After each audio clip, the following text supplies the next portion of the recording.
I wish if these parents were there, I would have been upset. As if they are not around, I will take care of my brother and sister. For everything they need of, I will be in a position to do for them.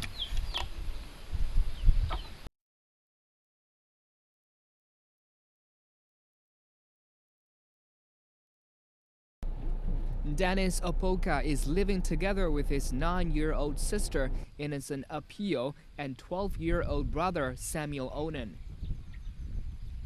In 2005, Opoka's parents hid him in a relative's house to prevent him from being recruited by the rebel Lord's Resistance Army when the Gulu district was ravaged for the last time by the rebel militants. The rebels didn't take his siblings as they were too young at that time, but they did kill their parents. Opoka buried his parents and now raises his siblings. It's a big responsibility for a 14-year-old. Gulu, 350 kilometers from the capital Kampala, is one of the hardest hit areas of the protracted civil war in the country. Reconstruction there has been slow. Until now, the Ajulu village, 40 kilometers away from Gulu, still has no electricity or running water. Every day, the 3 children has to get up very early in the morning to fetch water before going to school. It's a long distance which they walk barefoot. Every weekend, more even water is needed as Opoka has to wash clothes for his younger sister and brother. The children have reclaimed several small patches of land around their hut, planting maize, sweet potato, and vegetables. The harvest, however, could barely sustain them after drought ruined their crops early this year.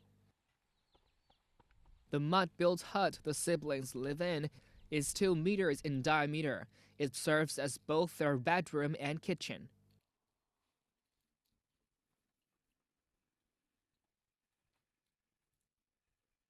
The siblings say they're lucky to get education at the nearby Ajulu Model Primary School, which is only a 5 minutes walk from their home. Usually, Apio gets home first and starts making the fire to boil water for supper, followed by Onan, who will collect firewood on their way home. Opoka will take over as soon as he returns from staying late at school studying. I want to be a teacher.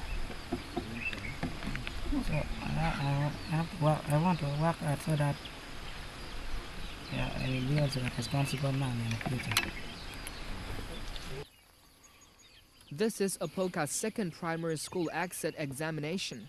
Last year, he failed to enter the middle school because he couldn't afford the fee of about 150,000 Ugandan shillings or $85, even though he passed the exit exam with an equivalent of a B. Opoka dreams of entering a technical school after junior high to learn skills to support his family and give his brother and sister a better chance to attend higher education. After supper, the elder brother will check Apio and Onan's schoolwork. They all stay up late preparing for end of the semester exams. I want to work hard so that I will be also a responsible man in the future. Responsibility, though, is what this young boy is already shouldering, whether he wanted to or not.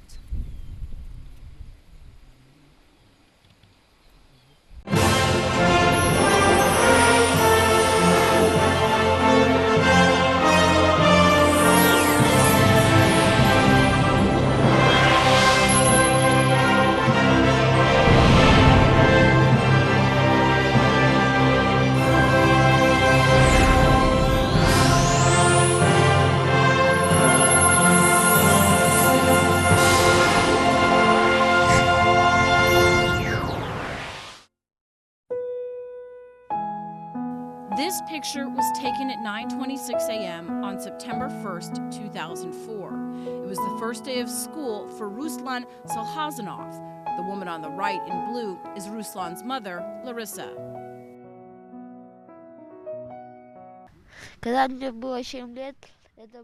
I was 7 and it was my first day to school. I couldn't imagine it would happen. This is the last picture ever taken of the two of them, as minutes later, heavily masked terrorists demanding an end to the Second Chechen War stormed into school number 1 in Beslan.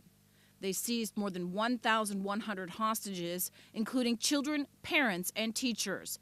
Among them was Ruslan, his mother, sister, and grandmother.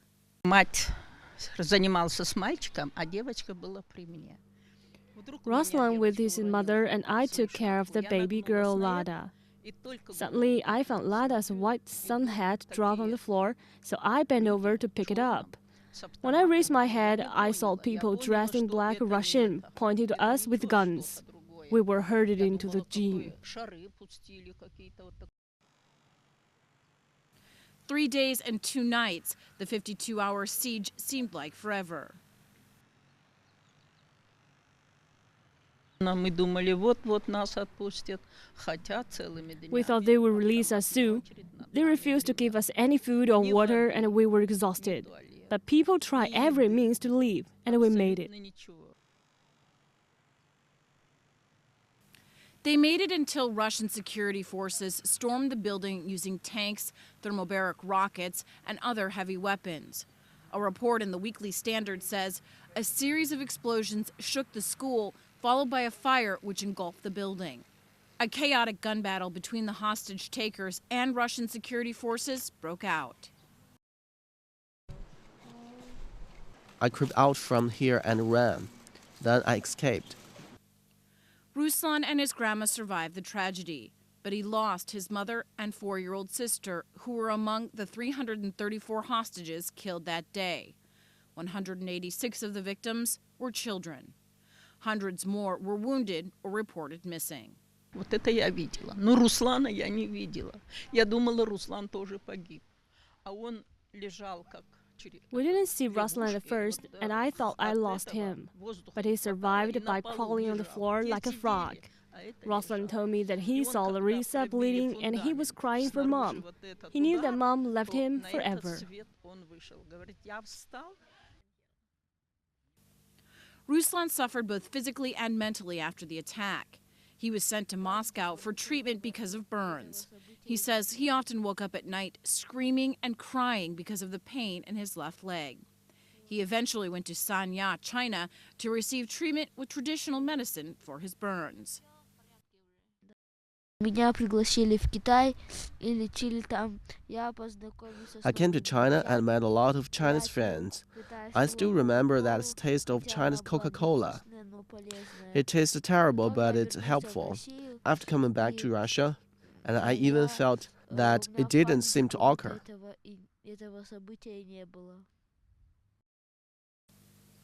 But that wasn't always the case. For years, Ruslan refused to talk about what happened on that day. Он вообще-то ничего не хочет вспоминать. Иной раз вспоминает, то окольными путями. Ruslan refused to remember the horrifying day. He didn't answer directly, even if people asked him about that. He also resisted visiting his mother and little sister's graves. I persuaded him to go there because nobody could replace his mom. He would understand it when he grows up. Ruslan now lives with his father, grandma, uncles, and aunts. Vera told us Ruslan didn't want to go back to his home after the Beslan siege, where he lived with his parents and little sister Lada. 5 years passed. Ruslan's family said he gradually learned how to face what happened and accept what was lost.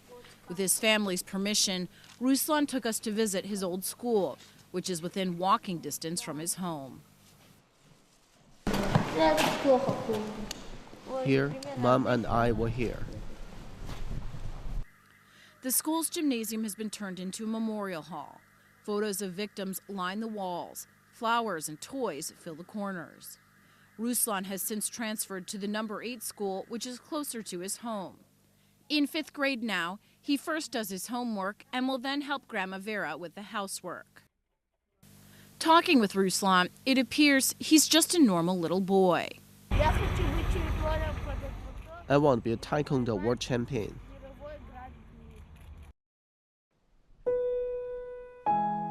But his story is anything but normal. He is a survivor and a witness to what is now called the Beslan school hostage crisis. a day that will forever live in his memory.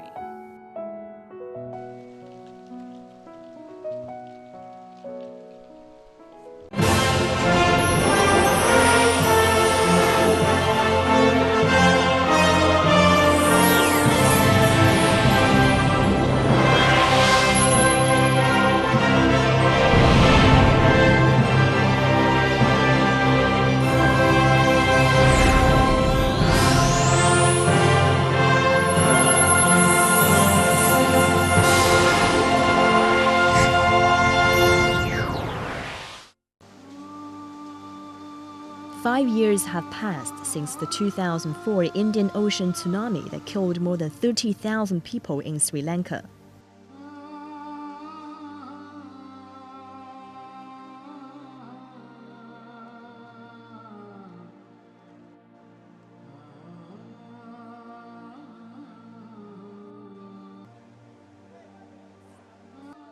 A 17-year-old girl who survived that tragedy, Hashni Madhushika Hawawi Tirana, looks calm and confident even as she stands in front of the ruins of her old house in Suduwala, a small village about 160 kilometers southeast of the capital Colombo. Hashni and her younger sister Dimalka were lucky, compared to so many of those who lost their loved ones in the tsunami.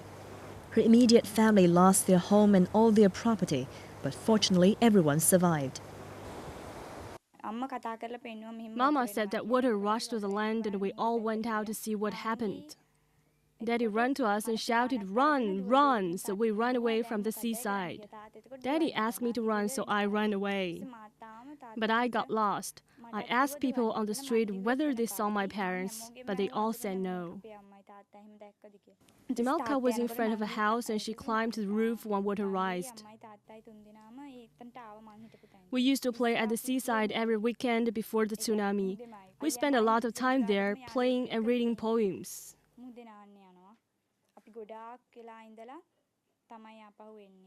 The family had just gotten up when the enormous waves came furiously at them.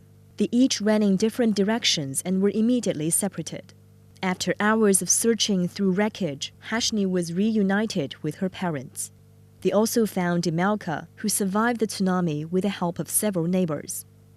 Their old house by the beach was destroyed. Her family had to seek shelter in a family friend's home for several days.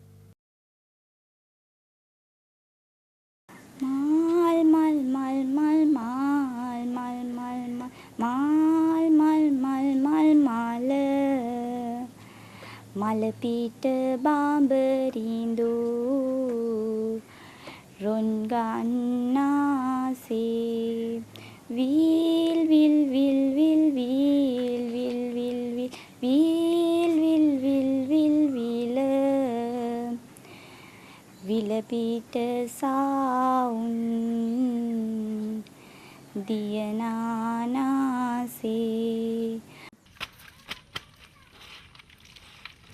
Then they were invited to stay with Hashni's aunt in the capital, Colombo, for several weeks.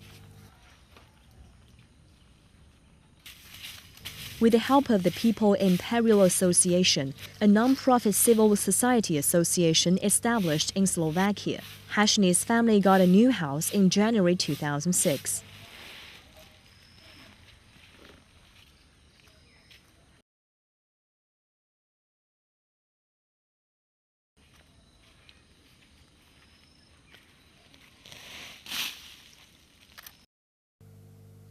Hashni is a good student at school and excels in creative writing. She's now in an advanced level class preparing for exams in August 2010. For Hashni, the tsunami is not only a disaster, but also a turning point in her life. Although she lost all of her textbooks and notes, Hashni returned to school shortly after the tsunami. She did her homework, wrote poetry, and drew pictures as usual, trying to find a path back to a normal life as soon as possible. The sad thing for Hashni is the death of her 3-year-old cousin, Kauya Kuruku Lasuria. Strong waves ripped the little girl out of her mother's hands. Hashni and Dimalka have done their best to help Kauya's heartbroken mother and lived with her for several months. They say they tell Kaoyer's mother that everything is over and that together they must face the future. Now 12-year-old Demelka spends most of her after-school time looking after her grandmother, who's in her 70th. Hashani told us that when you are faced with such a disaster, you realize who is important to you. Hashani's father, Indrapala Hawawitharana, is so proud that his daughters grow up and understand the meaning of responsibility that comes from such a tragedy. It took more than 2 years for Hashani and Demelka to recover mentally from the tsunami, with the help of relatives, friends, and neighbors.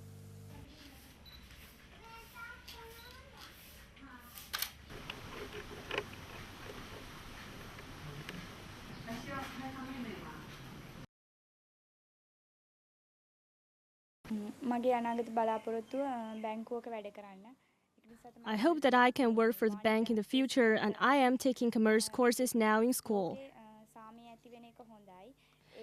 It would be great if people live peacefully all around the world. There are no racial differences. People all live together happily. I think it is significant to establish a peaceful environment in my country. I hope people in my country will live in peace after the tsunami. I hope people would unite like a family no matter what happened and share happiness with each other. Hashani wants to be a banker in the future with the hope of helping both her family and her country. She says she has made up her mind to work hard for her dream. Demelka wants to be a doctor to help ease the pain and suffering of others. For Hashani, since the 2004 Indian Ocean tsunami, there is only one way to travel, and that is forward.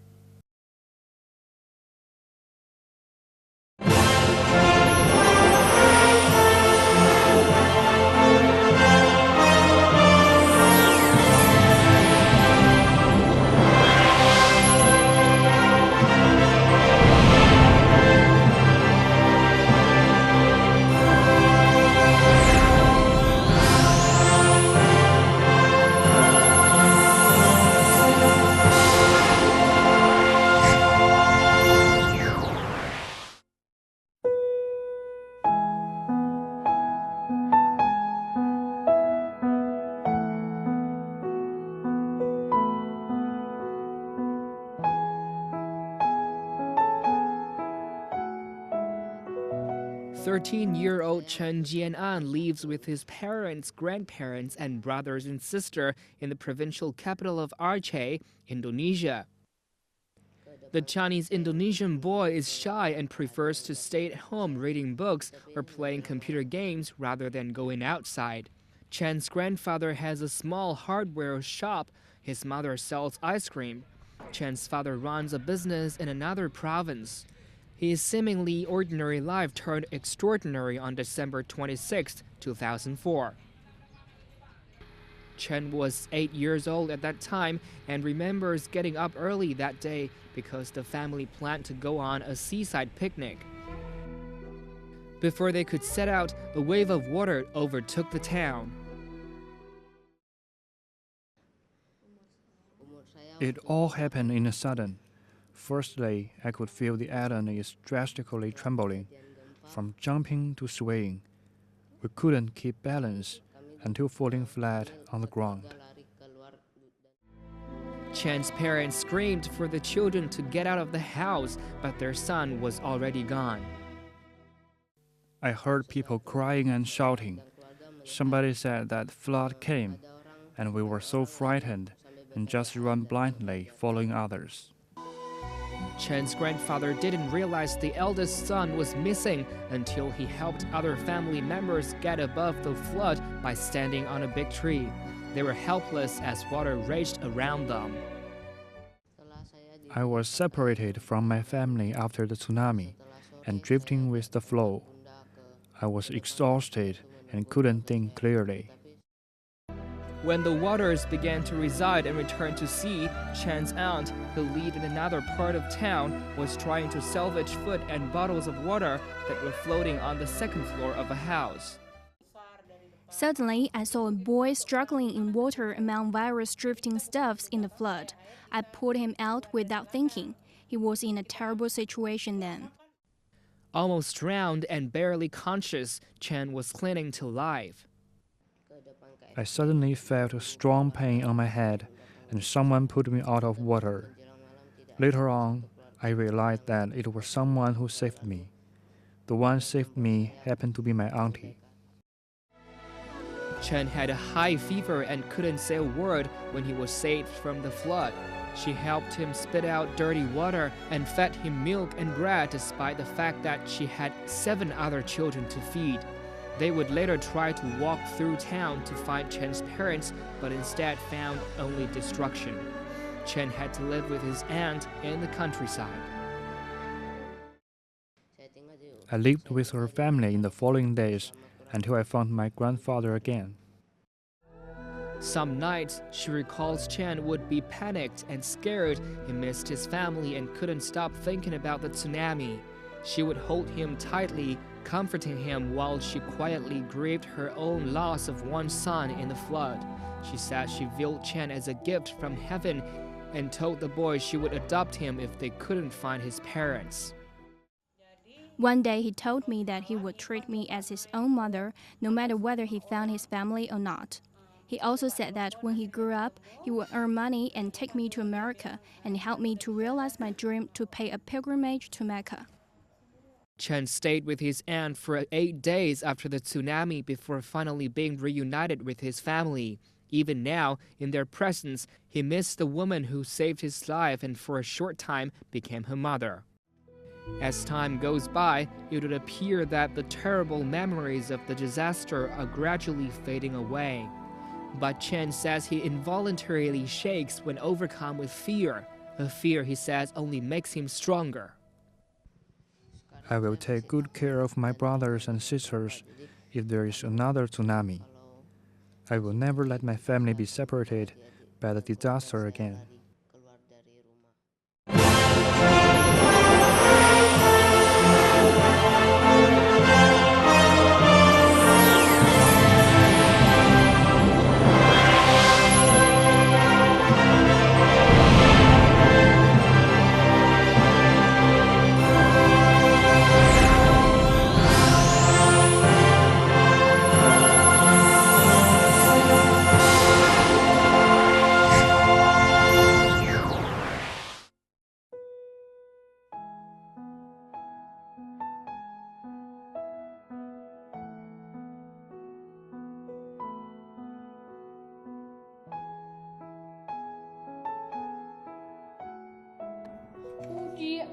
As long as you're positive, you will be happy and will enjoy your life.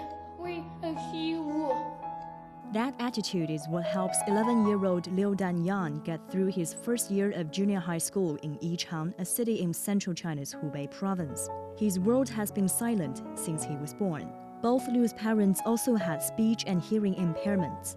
When he was 5 months old, they got divorced and left him to his grandparents, who support the 3-member family on their small pensions.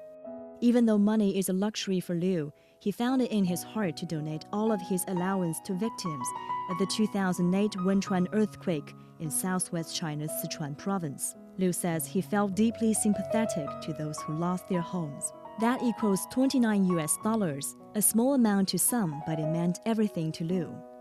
He also wrote victims a letter with a drawing encouragement during that difficult time. Painting is one of Liu's favorite pastimes. My dream is to become a well-known artist. I wish I can help others and bring happiness to the society with my efforts. Since 2003, he has tried to paint something every day. The main theme of his work is environmental protection, something he's quick to talk about at school. Liu Danyang always tells his classmates that pencils are made from trees, so it will be harmful if we use too many of them. Some of Liu's paintings are done on scrap paper. His works gained recognition, and on June 10, 2008, Liu Danyang, who represented members of a group called Chinese Young Pioneers, delivered a speech at the National Congress of Chinese Youth League. Many there, like his classmates, came away with a sense of his optimism in the face of adversity. That satisfaction brims over at the Yichang Special Education School, where Liu is known for working hard at learning the Chinese alphabet, despite his speech and hearing problems. With the help of a hearing aid, he is eager to communicate with classmates. When classmates are sick, it is Liu who sends cookies to their homes. When classmates fight, it is Liu who helps settle their disputes. Teachers say his attitude is remarkable. A smile that people here say is infectious. A smile, Liu says, helps get him through life's hardships.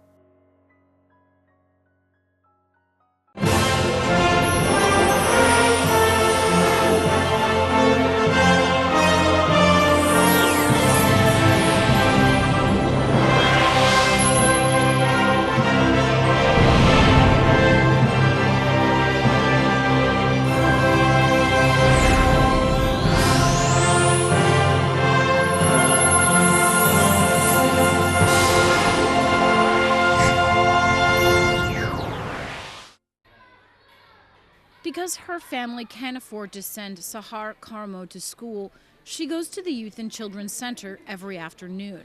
It is located in the Shatila Palestinian refugee camp in the southern suburbs of Beirut. Here, Sahar can receive free training in science, literature, and mathematics. But what this 12-year-old really likes to do is read. I like reading these fairy tales. I like reading. I come here when I have time. Sahar has 3 younger sisters. Her father is Lebanese, her mother Palestinian. Like a lot of other children in the camp, Sahar has neither an ID card nor refugee certification because her parents are from different countries. This prevents her from being able to go to Lebanese public schools and refugee children's schools established by the United Nations Refugee Works Agency.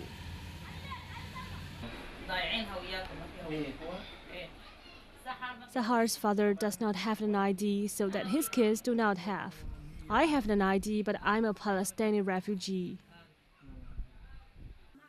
Without an ID, Sahar will not be admitted to any public school for free.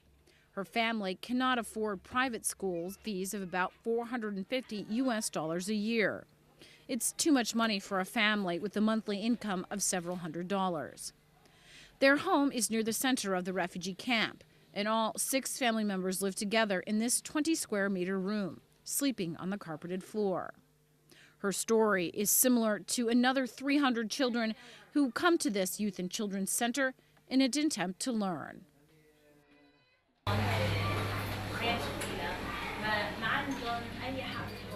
Basic living conditions such as food and drinking water cannot be met in Shatila. Say nothing of education. Children here cannot go to school because their schools even cannot provide books. Our center is trying to aid children who do not have IDs and cannot go to school. Now Sahar is learning computer. Dropping out of school made Sahar depressed. However, she still believes there is a possibility for her return to school in the future. She never gives up her dream.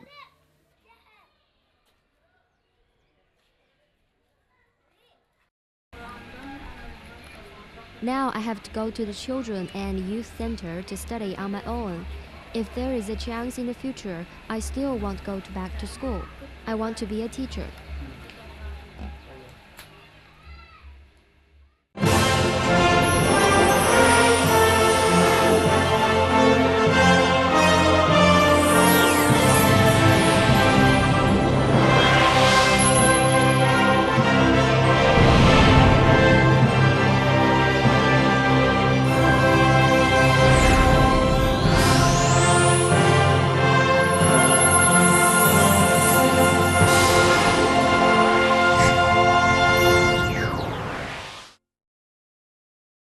With the help from the grammar school, Xinhua reporters visited Jordan's home and had a close look on the little environmentalist's real life.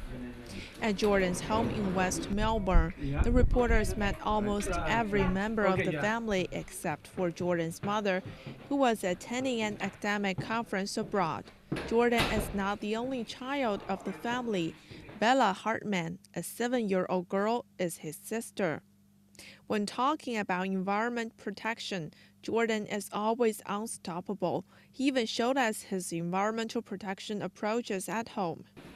Instead of using plastic bags, you pay $2 for these green bags. So instead of using plastic, you can just use these over and over again. Jordan led the reporter to the trash bin with lids in different colors, and he introduced how to categorize trash so that it can be easily recycled. Through a period of fermentation, garbage such as fruit peels and vegetable leaves can be used to fertilize plants in the garden. In this yellow bin, and it recycles it. So we've got paper, boxes, cardboard, books, like drink cartons and stuff. So that gets recycled. And then we've got this one. Environmental protection has deeply rooted in Jordan's mind and daily life. He even suggested building an underground tank to collect rainwater and wastewater in their backyard so that he can use it for watering. To save water, he limited each family member's shower time within 5 minutes. If Jordan's mother took a long shower, he will remind her loudly, "Time's up, please save water." 42-year-old Dallas is very proud of his son. He said Jordan kept environmental protection in mind all the times. Lights at the home were used to being on during the whole night before Jordan began to be dedicated to environmental protection 2 years ago. But now he always urges the family to save water and electricity. Affected by Jordan, energy conservation has become a habit for the entire family. Jordan's environment protection moves got fully support from Dallas, a technical researcher in a biopharmaceutical company. Initially, we were pretty happy that Jordan was involved in looking at environmental sustainability. But then you get to the point where when your kids get interested, you want to support them. You yourself get more interested than probably you were initially. You know, most of the things, if you have to spend a little money initially, you do actually gain that money back in the long run. With the support and understanding of the family, those environmental friendly moves have been the daily routines of the family. However, Jordan is not a fanatic devoted only in environment protection. He has many hobbies like other boys at his age. He loves sports such as football, swimming, taekwondo, and tennis. He also likes astronomy. Through a computer which is connected to his telescope, he can observe planets. While talking about future dreams, Jordan said, Well, one is to be in the government and run the environmental part. But I also love my soccer, so hopefully I can take that to an extent and hopefully continue that. But I also want to be involved in Parliament.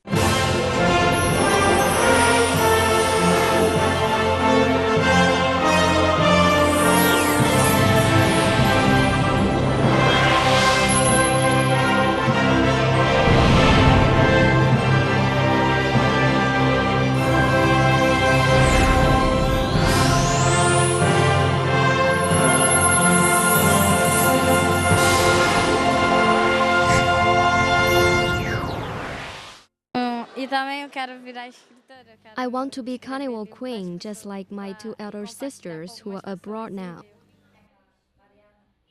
Maria was born into a family that loves to samba. Her grandmother and her mother are both good dancers. So are her 2 sisters, who were elected real carnival queens and often travel abroad for performances because of it. They're Maria's idols. She proudly shows visitors pictures of her sisters dancing samba, pictures which add color to Maria's house in the Magura favela. She lives together with her parents, 2 of her sisters, and a nephew. The small sofa in the living room is their bed at night. Although the house is small, the family makes room for pets. Maria's mother is a samba teacher who does not want her daughter to be a samba dancer like her. She wants Maria to get a good education so she can have a better life. She could have her future based on samba, but she has to study well now. As a veteran samba dancer, Maria's mother often tells her that even if she wants to be a samba dancer, she'd better be a smart one, as no one can be successful without knowledge and hard work. First of all, I would not give up my study in school for samba. I will practice it, especially my footsteps, in my spare time. Maria does her dance training at a samba school in Magaria. At the end of every year, the studio will have intensive training for the Carnival Samba Parade in the coming February. Maria has participated in every parade since she was 7 and plans to continue taking part till one day she becomes the Carnival Queen.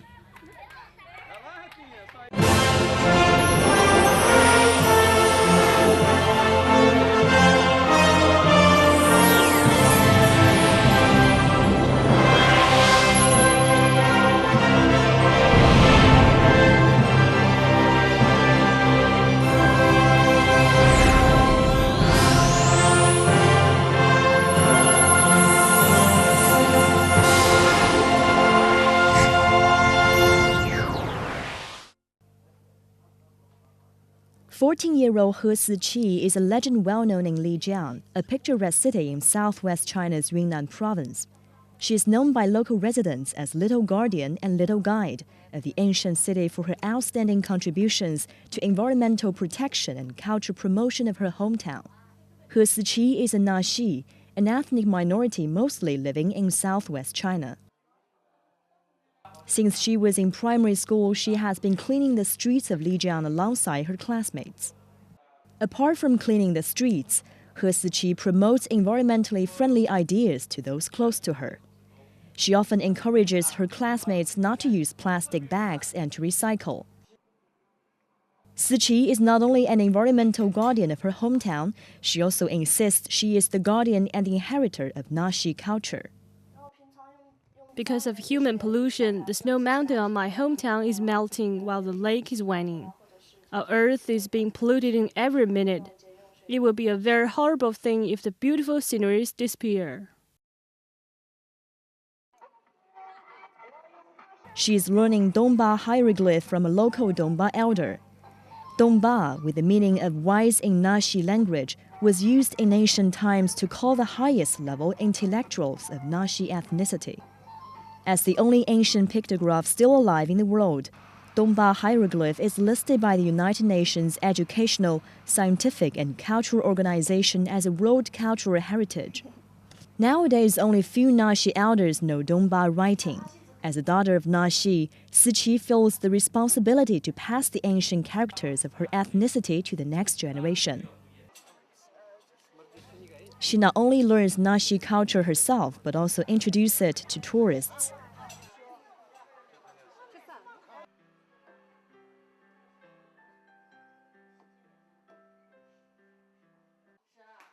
Naxi is one of China's 55 ethnic minorities, but many Naxi youth are not familiar with the national language and culture. He Siqi is an exceptional case. In the Spring Festival of 2005, He Siqi sent her best wishes in both Chinese and Naxi language to children across the world through the China Central Television. He Siqi is also an advocate for world peace.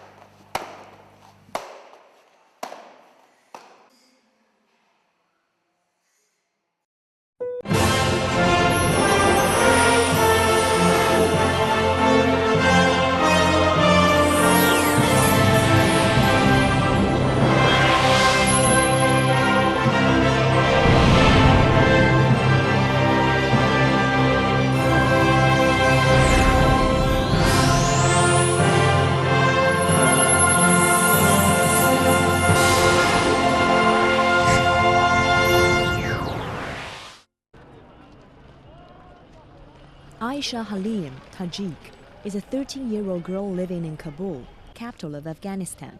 She's a 7th grade student at the Aisha Dulani School. What makes her unique is that she is one of a few female students receiving upper-level education. As the oldest sister of 3 children, Aisha lives in a family which is unlike other typical Afghan families, open-minded and supportive of the idea that girls should enjoy equal education as boys. Aisha's father, Abdul, once worked as a non-military teacher for the Mujahideen, which was fighting the former Soviet Union's invasion in Afghanistan. Like many Afghans who opposed the Taliban regime, Abdul left his motherland in 1995 and lived in exile in the Pakistani capital Islamabad.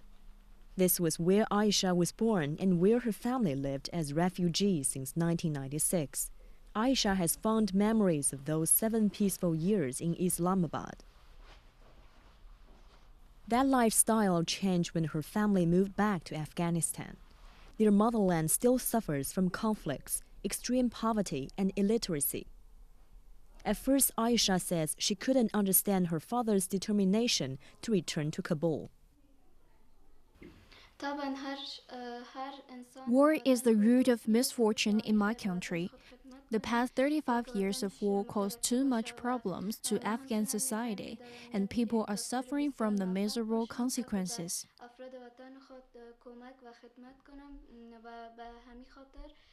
Aisha says the first few weeks in Kabul were terrifying. Houses were shabby, there was neither tap water nor electricity, and dust was always floating in the air. But nothing, she says, compares to the threat of explosions. Fortunately, we can feel the sense of peace in Afghan nowadays, and that is why we made progress comparing with the past. A past Aisha's father was not willing to ignore. She told his kids people should not despise their motherland, just like children should not despise their parents. He instilled in her a will to make their country a better place. To do this, Aisha says she wants to become a doctor.